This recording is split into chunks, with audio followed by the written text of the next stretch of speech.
Bismillahirrahmanirrahim. Assalamualaikum warahmatullahi wabarakatuh. Alhamdulillah, kali ini kita bisa bertemu kembali dengan mata kuliah dokumentasi keperawatan.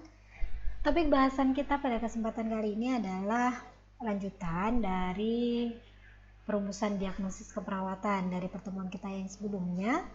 Pada pertemuan kali ini adalah tentang pendokumentasian dari Standar Luaran Keperawatan Indonesia atau disebut sebagai SLKI dan Standar Intervensi Keperawatan Indonesia atau yang disebut sebagai SIKI. Nah, SLKI dan SIKI ini merupakan tahap di mana perawat nanti setelah merumuskan diagnosis adalah membuat sebuah rencana asuhan keperawatan untuk intervensi dan tujuan dan intervensi.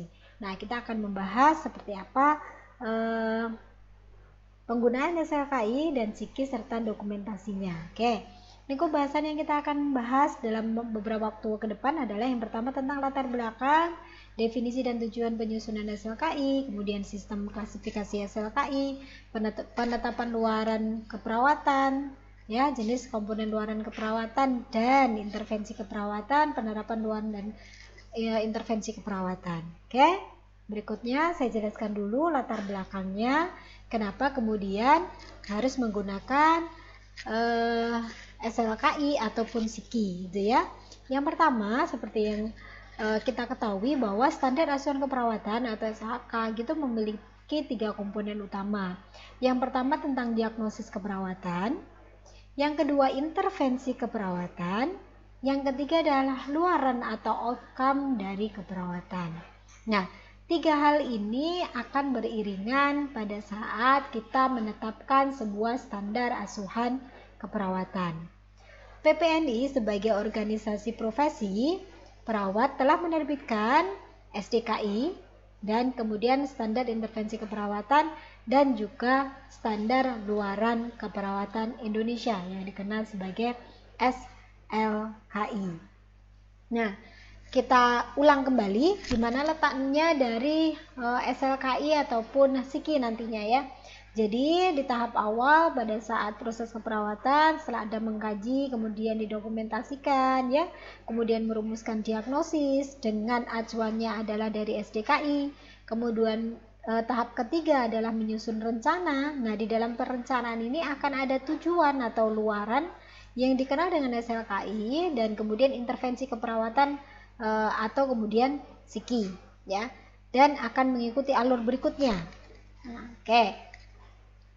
Berikutnya, apa yang disebut sebagai luaran atau outcome keperawatan, ya, merupakan aspek yang dapat diukur, dapat diobservasi dari kondisi, perilaku, persepsi pasien ataupun keluarga dan komunitas, ya.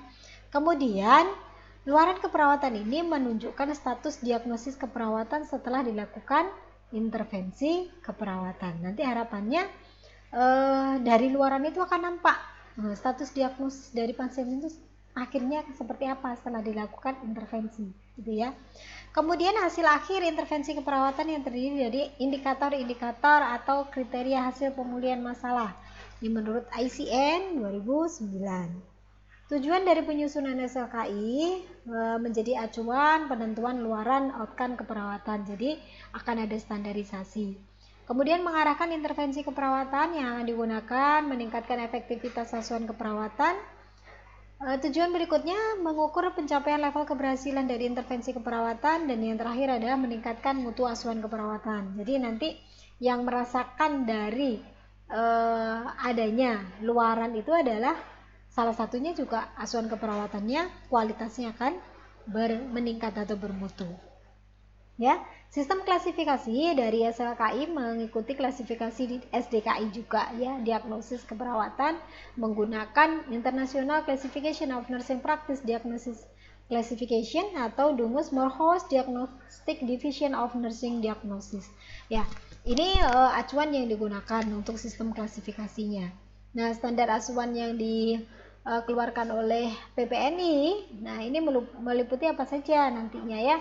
Dari tanda gejala dan faktor risiko, perawat bisa merumuskan diagnosis. Nah, kemudian nanti berikutnya harus merumuskan sebuah kriteria hasil atau luaran yang disebut sebagai SLKI, dan kemudian merumuskan intervensi untuk mengatasi masalah dilihat dari Psiki.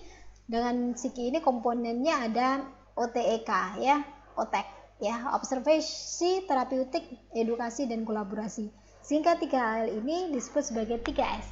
SDKI, SLKI, dan Psiki. Bukan sopan, senyum, sapa ya. Bisa juga seperti itu ya. Jadi kalau dikenal di dokumentasi keperawatan ada 3S, berarti Anda harus ingat. Oke, SDKI, SLKI, dan Psiki. Oke, ini adalah komponen dari standar asuhan keperawatan. Oke, sekarang kita bahas ke penetapan luaran keperawatan ya. Jadi pada saat menetapkan sebuah tujuan atau kriteria hasil atau outcome atau luaran. Ya, jadi namanya memang banyak. Nanti kalau saya menyebutkan ada luaran keperawatan, kadang saya menyebutnya adalah outcome, kadang menyebutnya kriteria hasil, itu sama sebenarnya ya. Dia saudara sekandung. Oke, penetapan luarnya harus memenuhi prinsip SMART. Apa itu SMART ya? Yang pertama adalah spesifik. Kemudian measurable ya. Artinya apa? Label dan indikatornya ada standarnya. Kemudian A, attainable, ada R, realistis, kemudian time ya. Nah, apa maksudnya ini? Disesuaikan dengan kondisi pasien menggunakan clinical adjustment perawat. Clinical adjustment kemarin adalah merupakan diagnosis ya. Jadi sebuah luaran keperawatan harus mengandung kaidah SMART, specific, measurable, attainable, realistic, and time ya, ada time-nya. Oke, PPNI mengkategorikan jenis luaran menjadi 2. Ada luaran positif dan ada luaran negatif. Apa perbedaannya? Nah, kita kupas ya. Ini jenis luaran positif. Positif itu artinya berarti perlu ditingkatkan. Nah, nanti contoh aplikasinya seperti apa? Pada diagnosis pola nafas tidak efektif. Pada diagnosis bersihan jalan nafas tidak efektif gitu ya. Nah, nanti harapannya luarannya menjadi sebaliknya, terjadi peningkatan bersihan jalan nafas. Yang awalnya adalah cairan tidak seimbang gitu ya. Harapannya berarti keseimbangan cairan. Nah, kebalikannya yang negatif ini berarti harus diturunkan. Contoh misalkan diagnosis yang ditegakkan oleh perawat adalah nyeri. Nah, tidak mungkin kan dia masuk jenis luaran yang positif, artinya nyerinya meningkat. Kan dia salah, pasiennya tambah sakit. Berarti ini nyerinya harus diturunkan. Pada keletihan tidak mungkin akan meningkatkan keletihan, tapi tingkat keletihannya harus diturunkan. Ansietas, berduka, sampai dengan respon alergi sistemik. Ini contohnya. Jadi ada positif, kemudian ada negatif nanti pada saat menuliskan. Oke, komponen luaran di keperawatan sama seperti di diagnosis ya, ada 2 part, kemudian ada 3 part ya. Nah, ini sama, luaran juga ada komponennya ya. Yang pertama adalah label atau nama luarannya, merupakan kunci informasi luaran. Kemudian ekspektasi tadi bisa terjadi peningkatan atau menurun atau membaik ya.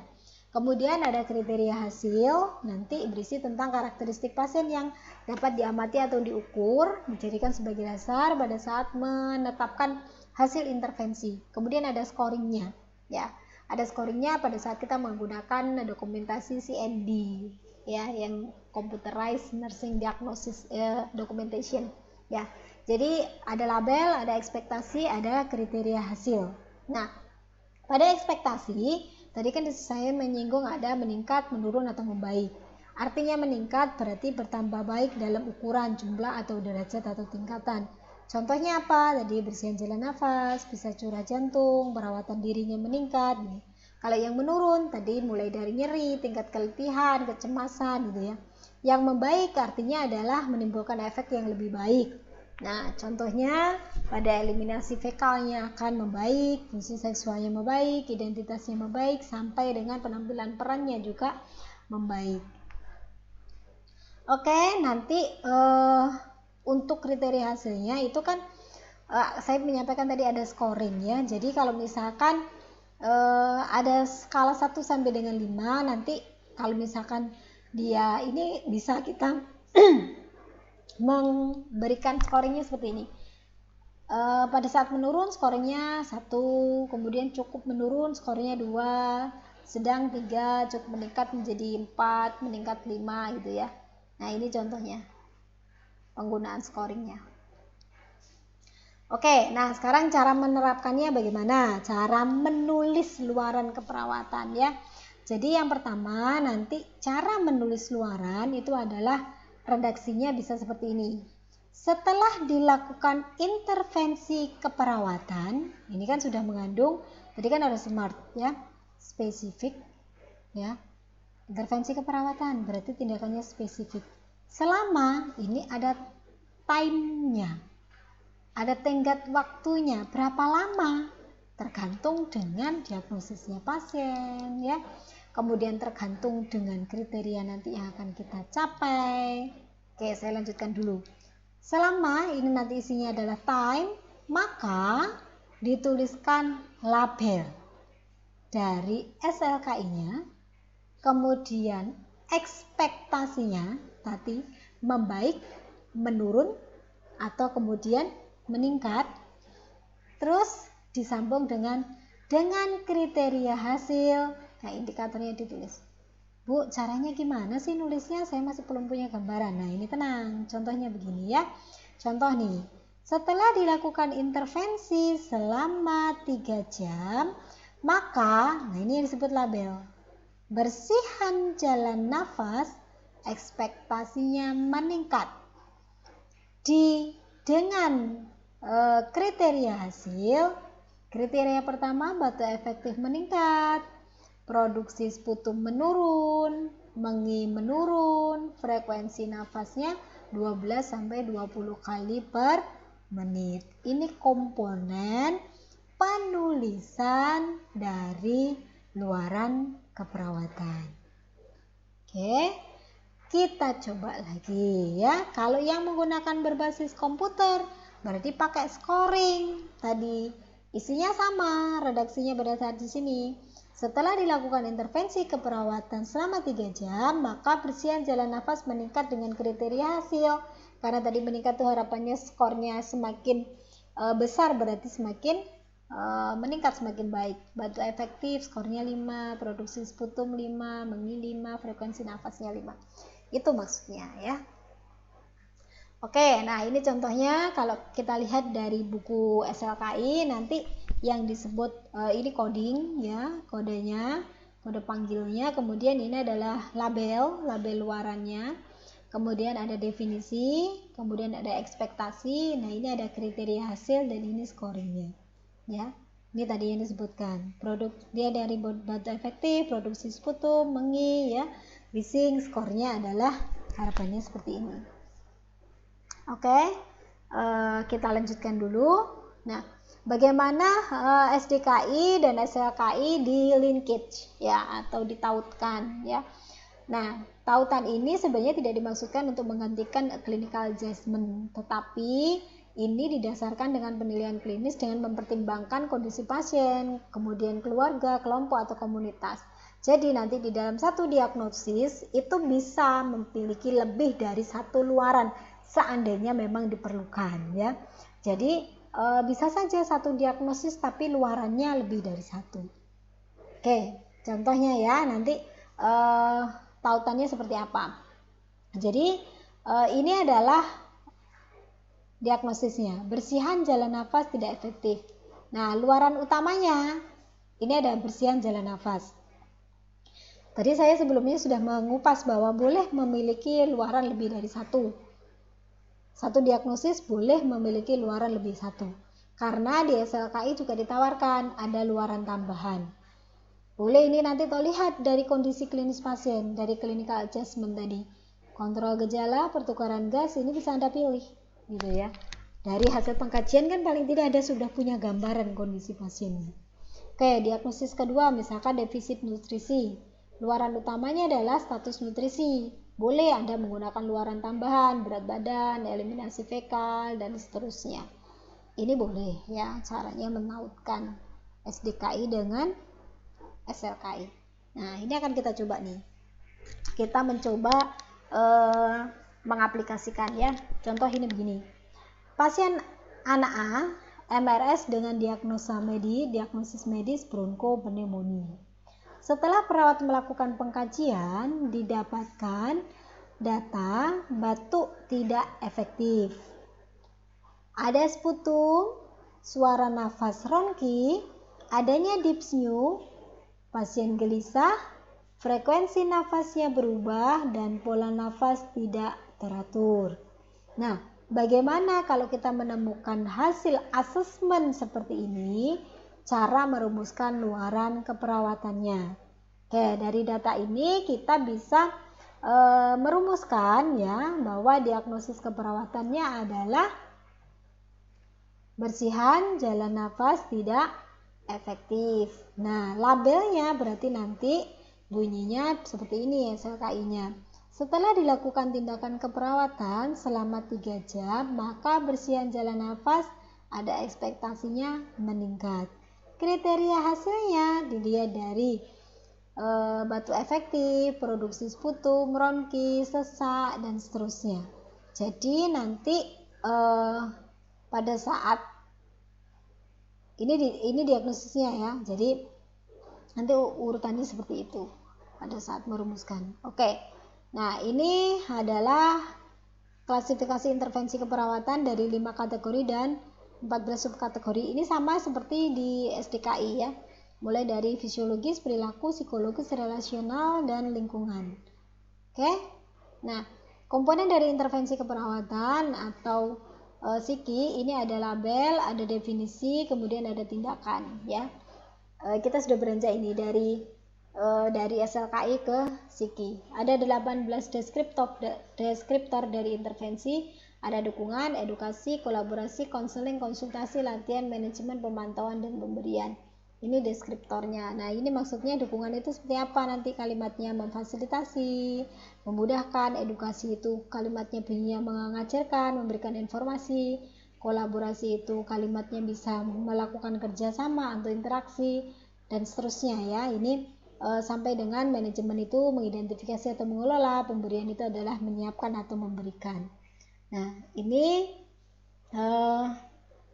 ada juga untuk deskriptornya adalah pemeriksaan, yaitu mengobservasi dengan teliti, pencegahan, meminimalkan resiko, dan seterusnya. Ini deskriptor dari intervensi.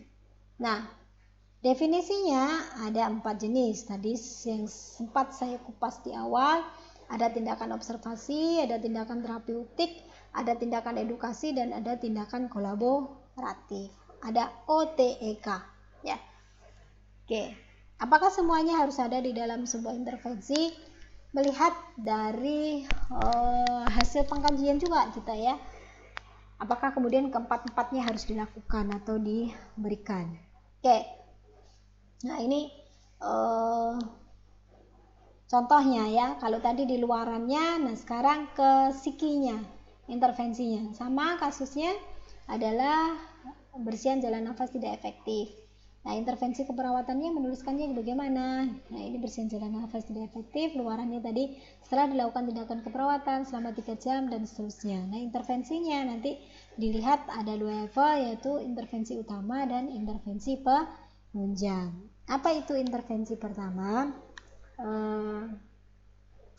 Ya, intervensi utama itu yang ditawarkan dari psiki, nanti bisa Anda lihat di bagian yang bersihan jalan nafas. Itu ada intervensi utamanya adalah latihan batuk efektif, kemudian ada manajemen jalan nafas, kemudian pemantauan respirasi. Sedangkan intervensi penunjangnya ada banyak.